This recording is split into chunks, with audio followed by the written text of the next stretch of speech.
The auctioneer dropped the gavel at $70 on the 14th of April, 1986, and a laugh went up from the back of the barn like a shot rabbit. It was Del Rooker who started it, and once Del started a laugh in Beaumont County, the rest of the men followed because it was easier than not. The object on the block was an old walnut wall clock, tall as a boy, and dark as pipe tobacco, its glass door cracked in one corner, its brass pendulum missing, its face yellowed the color of an old tooth. It had not ticked, folks said, in more than 30 years, and the woman who had raised her hand for it, quiet and without flourish, was not from around there. Her name was Ruth Halberd, and she was 68 years old that spring. She had come down from the Ridge Road in a Ford pickup the color of dried mud, a truck older than most of the boys standing in the barn, and she wore a canvas jacket over a chambray shirt buttoned to the throat. Her hair was iron gray and cut plain.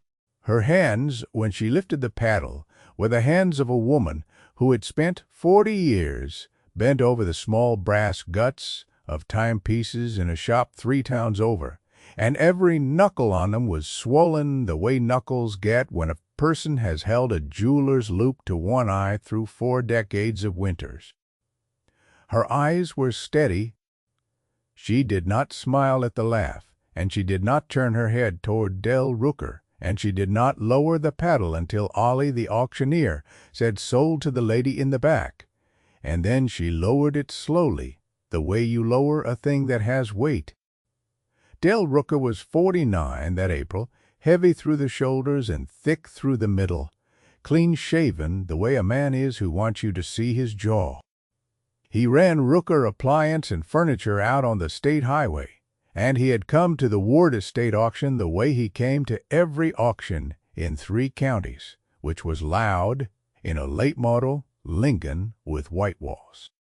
Wearing a green sport coat over a company polo and a gold ring on his little finger that he tapped against things when he wanted you to look at it. He had bid on the dining set, he had bid on the sideboard.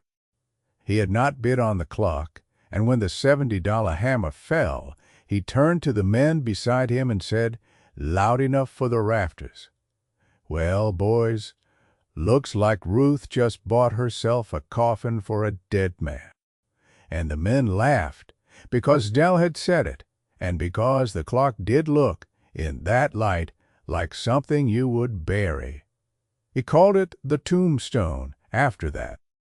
All afternoon, as the auction moved from the barn to the yard and from the yard to the house, he would jerk a thumb toward Ruth's truck, where the clock stood upright in the bed, wrapped in a moving blanket she had brought for it, and he would say, "There goes Ruth with her tombstone," and the men would grin. Ruth heard him. Ruth heard everything. She had spent a life listening for the tick of small things, and a man like Del Rooker was not a small thing, but he was not a hard thing to hear either. She loaded a box of odd lots into the cab, and she paid her $70 in cash to the girl at the folding table, and she climbed into the Ford and drove home along the Ridge Road at 35 miles an hour. Because the clock in the bed was old and the road was not smooth, and she did not intend to lose so much as a splinter of it before she got it under her lamp. Nobody at that auction knew what Ruth had seen. But when she had stood in front of the walnut case an hour before the bidding, she had put her hand flat against the wood above the dial, and she had felt something there under her palm that did not belong to a clock. A weight, a thickness. The case was deeper than it should have been by the width of 2 fingers, and the back panel, when she tapped it with a knuckle, gave back a sound that was not the sound of a single board. It was the sound of a board with a room behind it. And the maker's mark burned into the lower rail, half worn away, was a mark she had seen exactly once before in her life. In 1953, on a mantel clock brought into her shop by a man who was dead a week later under circumstances the county had never quite explained. The man's name had been Elias Corley. He had been a clockmaker himself out of Munsonville, and he had been Ruth's teacher for the 2 years she had apprenticed before the war took her brother and brought her home. Elias had taught her that a clock is a promise, and that a clockmaker who cannot keep a promise has no business bending brass. A weld is a man's handwriting in steel. He used to say, borrowing the line from his own father who had been a blacksmith, and a movement is a man's handwriting in time, and both of them will outlive the hand that made them if the hand was honest. Ruth had believed him then, and she believed him at 68, and when she had seen his mark on the lower rail of the walnut case at the Ward auction, she had known, the way you know your own name, that the clock in front of her was not a dead clock at all. It was a sealed one. If you have ever watched a quiet, steady person in your own life be laughed at by a louder one, and known in your bones that the loud one had the whole thing backwards, then you already understand what this channel is about, and I would ask you to take a second and subscribe, because the stories we tell here are for the Ruth Halberds of the world and not for the Del Rookers. Ruth got the clock home to her small frame house at the end of the Ridge Road. She backed the Ford up to her workshop, which was a converted smokehouse behind the kitchen, low-ceilinged and warm, its walls hung with the small tools of her trade in perfect order. She did not carry the clock in alone. She had a boy who helped her some afternoons, a quiet young man named Peter Vance, who lived 3 miles down the road and who was learning what she had to teach because his own grandfather had been a watchmaker in Ohio. Peter came at her whistle. Together they walked the walnut case in through the workshop door and set it upright on the long bench under the lamp. He looked at it a long minute. Then he said, "Is it worth the 70?" And Ruth said, "It is worth more than the 70. And Peter said, "Will it run again?" And Ruth said, "That is not what I bought it for." And Peter did not ask another question, because he had learned already that Ruth answered what needed answering, and no more. That first evening, she did nothing to the clock but look at it. She sat on a stool with her hands folded in her lap, and she looked at the case from every angle the lamp would give her. She measured the outside with a folding rule, and she measured the inside through the open dial door with a length of stiff wire, and she wrote both numbers down in a pocket notebook in a hand that was small and even. The difference between them was 1 7/8 of an inch. That was the room behind the board. That was the space that had no reason to exist in a clock built by a man who did not waste wood. She did not open it that night. There is a kind of patience that looks like weakness right up until the moment it doesn't. Ruth had learned patience from Elias Corley and from 40 years of springs that snapped when you rushed them, and she was not going to rush a case that had waited 33 years to be listened to. She covered it with a clean sheet, and she turned off the lamp, and she went into the house, and she ate a bowl of bean soup, standing at the sink, looking out at the dark shape of the workshop under the sycamores. And at 2 in the morning, the clock struck. It struck once, a low bronze note that came through the kitchen window and up the stairs and into her bedroom the way a voice comes through a wall.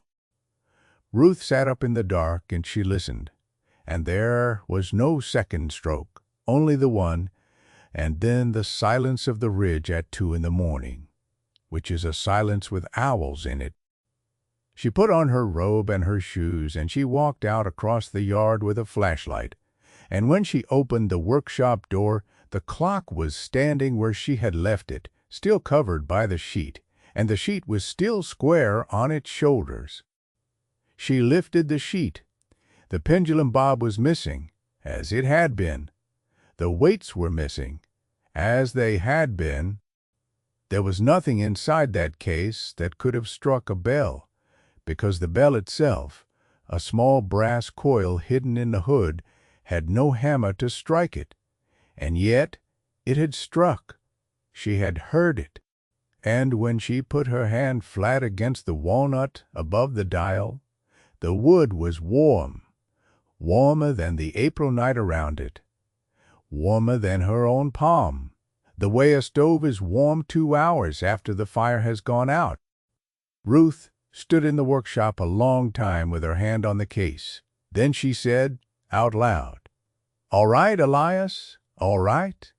And she went back to the house, and she did not sleep. By morning, word of the $70 clock was already halfway around the county, because Del Rooker had told the story at the Chevron station on his drive home, and the story had been told twice more at the diner by 7 a.m.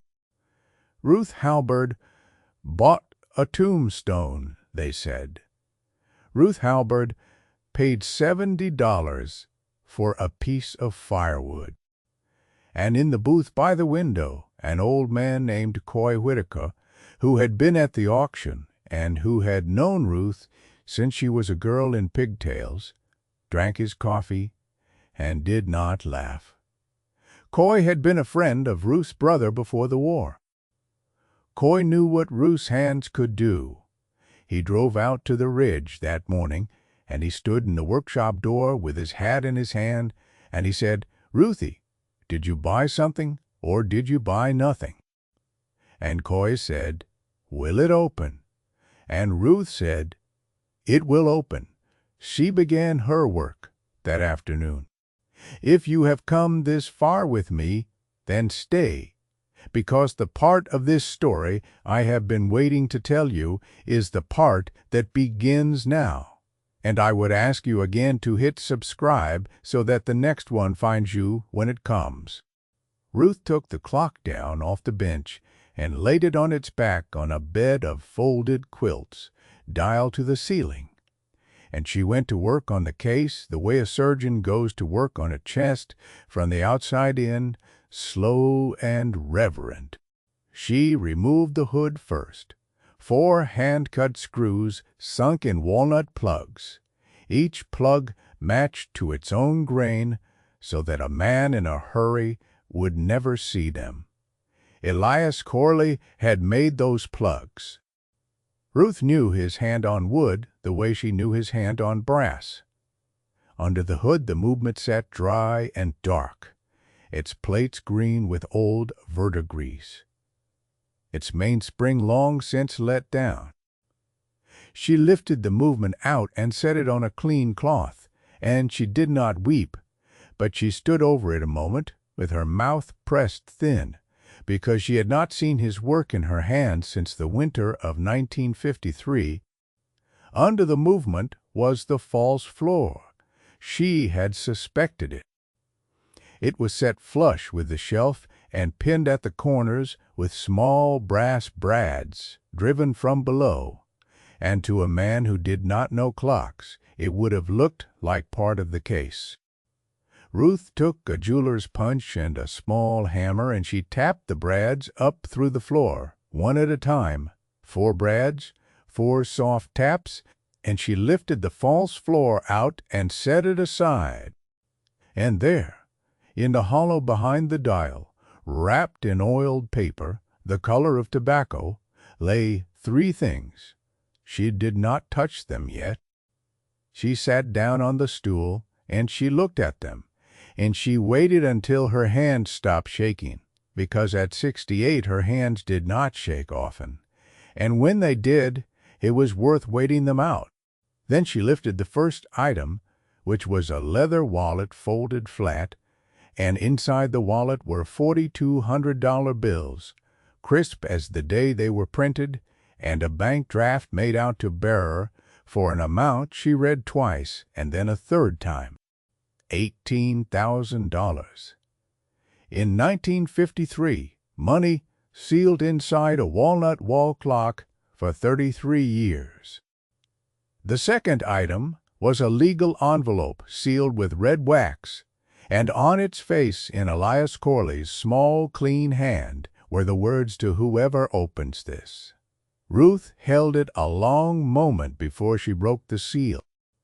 Then she broke it, and she unfolded the pages inside, and she read, "To whoever opens this," the letter began, "I am Elias Corley of Munsonville, and if you are reading these words, and I am dead, I have been given to understand that I will not live out the week. I have been told this by the man who intends to see to it, whose name I will set down here so that it may not be lost. His name is Harlan Rooker of Beaumont County, and he is my sister's husband, and he has come to me twice in the past month for money he says he is owed, and which he is not owed. And when I refused him the second time, he said words to me that a man does not say to his wife's brother unless he intends them.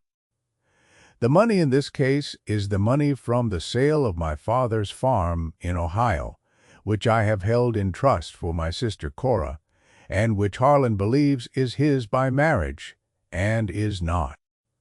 If I am found dead of an accident, know that it was not an accident. If I am found dead of my own hand, know that it was not my hand. The money is Cora's. See it to her, or to her children if she is gone.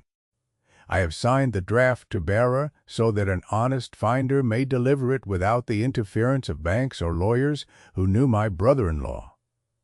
I trust the clock to keep my word for me until a good hand opens it. Elias Corley, the 3rd of November, 1953. Ruth read the letter twice. Then she folded it back into its envelope, and she sat on the stool in the workshop with the April sun coming through the small, high window, and she thought about Harlan Rooker, who had died of a stroke in 1971, and about his son Dell, who had laughed at the tombstone in the barn the day before, and about Cora Corley Rooker, who had lived out her widowhood in a small brick house on the edge of Beaumont, and who had died 3 years ago without ever being told that her brother had left her $18,000 and a name to clear. Cora had had one daughter. The daughter's name was Marlene, and Marlene worked the counter at the pharmacy in town, a tired, dignified woman of 46, who wore her hair pinned back, and who had put 2 boys through community college on a pharmacy counter's wages. The third item in the hollow was a small brass hammer, hinged to a spring, and Ruth understood at once what it was and where it belonged. It was the striking hammer for the bell. Elias had removed it before he sealed the case, because a clock that struck in the night would be opened by whoever heard it, and Elias had not wanted the case opened by just anyone. He had wanted it opened by a hand that would set the hammer back where it belonged. Ruth looked at the small brass piece in her palm a long time. Then she looked up at the ceiling of the workshop, and she said, "All right." And she did not say what she had heard at 2 in the morning, because some things do not need saying twice. She could have kept it. I will tell you that plain. She could have taken the $4,200 in cash and burned the letter and put the draft in a stove, and no one on this earth would have known, because Elias Corley was 33 years in his grave, and Cora was 3 years in hers, and Marlene did not know the clock existed. Ruth was a woman of modest means who had paid $70 that morning for what the county was calling a tombstone, and she could have walked out of that workshop $18,000 richer and slept the sleep of the just, because in a certain kind of accounting she would have been the just. She thought about it. She thought about it for the length of time it took her to fold the letter back into the envelope. Then she stopped thinking about it because Elias Corley had taught her that a clock is a promise, and Ruth Halbert did not break promises for money, not at 68, not ever. She drove into town the next afternoon. She wore the same chambray shirt and canvas jacket, and she carried a paper grocery bag under her arm, and she parked the Ford in front of the pharmacy at 4 in the afternoon, when she knew Marlene would be alone at the counter between the school rush and the supper rush. She walked in, and she set the bag on the counter. And she said, "Marlene, your Uncle Elias left you some things, and I have come to bring them." Marlene looked at her, and Marlene looked at the bag, and Marlene said, "My Uncle Elias died before I was born." And Ruth said, "I know he did." And then Ruth took out the letter, and she laid it on the counter, and she said, "Read this here, and take your time, and I will wait." Marlene read it. She read it twice, the way Ruth had. And when she looked up, her eyes were full, but her mouth was steady, and she said, "Is the money in the bag?" And Ruth said, "The money is in the bag." And Marlene said, "Why did you bring it?" And Ruth said, "Because it is yours." And Marlene said, "You could have kept it." And Ruth said, "No, I could not have." And that was the whole of what was said between them, because Ruth did not linger for thanks. She touched Marlene's hand once, and she went out to the truck, and she drove home along the Ridge Road at 35 miles an hour, and the April light was long and gold on the sycamores. The rest went the way these things go. Marlene took the letter to the county attorney, and the county attorney took it to the state, and within a month the old file on Elias Corley's death had been pulled out of a drawer in Munsonville and reopened. And the ruling of suicide that had followed him for 33 years was struck from the record and replaced with a ruling of homicide by person deceased, the person deceased being Harlan Rooker, and Elias Corley's name was cleared in the paper on a Tuesday in June. Marlene banked the $18,000 and paid off her house, and set the rest aside for her boys, and she had a small stone cut for her uncle in the Munsonville cemetery, and on it she had them carve the words, "He kept his promise." Del Rooker said very little that summer. He did not come to the diner as often. His appliance store lost the Whirlpool account in the fall, and it lost the Frigidaire account the following spring. And by the winter of 1988, he had sold the building to a man from Springfield and moved his family down to Florida, where he sold cars for a while. Nobody in Beaumont County called the walnut clock a tombstone after that summer. They did not call it much of anything. It went on display in the front hall of the county museum, standing upright against a plastered wall, its pendulum restored, its striking hammer set back in place by Ruth's own hand. And it ran, and it kept time, and on the hour it struck a low bronze note that you could hear from the sidewalk if the door was open. The little brass plaque beside it told the story in 4 sentences, and Elias Corley's name was the first name on it, and Ruth Halbert's name was not on it at all, because Ruth had asked that it not be. She went to see it once, in the evening of a day in September, when the museum was closed and the front hall was lit only by the light that came in through the transom over the door. She stood on the sidewalk across the street, and she looked at the walnut case through the glass, and she did not go in. She stood there until the clock struck 7, and she heard the note come out through the transom and cross the street to her, and she nodded once, the way you nod to a man you have known a long time, and then she got back in the Ford and drove home to the Ridge. So I will leave it with you here, and I would like to know, if you had been the one at that auction, and you had felt the weight in the wood that nobody else felt, and you had carried it home and opened it and found the letter and the money and the name of a man whose son was still walking around your town? Or would you have kept the 18,000 and let the dead keep their own promises?